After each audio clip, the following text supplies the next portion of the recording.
ഇനി അള്ളാഹുവിന്റെ സഹായം കിട്ടാനുള്ള പ്രാർത്ഥന. അള്ളാഹുവിന്റെ സഹായം കിട്ടാനുള്ള പ്രാർത്ഥന ദാ പറയാൻ പോകുന്നു.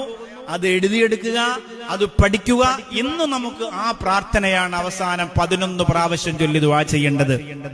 യാ ഹയ്യു യാ ഖയ്യൂം ബിറഹ്മതിക നസ്തഈസ്, യാ ഹയ്യു യാ ഖയ്യൂം ബിറഹ്മതിക നസ്തഈസ്, യാ ഹയ്യു യാ ഖയ്യൂം ബിറഹ്മതിക നസ്തഈസ്, യാ ഹയ്യു യാ ഖയ്യൂം ബിറഹ്മതിക നസ്തഈസ്.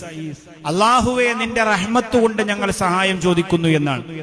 യാ ഹയ്യു യാ ഖയ്യൂം ബിറഹ്മതിക നസ്തഈസ്, നിന്റെ റഹ്മത്ത് കൊണ്ട് ഞങ്ങൾ സഹായം ചോദിക്കുന്നു എന്നാണ്. യാ ഹയ്യു യാ ഖയ്യൂം ബിറഹ്മതിക നസ്തഈസ്, നിന്റെ റഹ്മത്ത് കൊണ്ട് ഞങ്ങൾ സഹായം ചോദിക്കുന്നു. അല്ലാഹ്, കരുണയുള്ള പടച്ചവനിലേക്കുള്ള സഹായം തേട്ടമാണ്.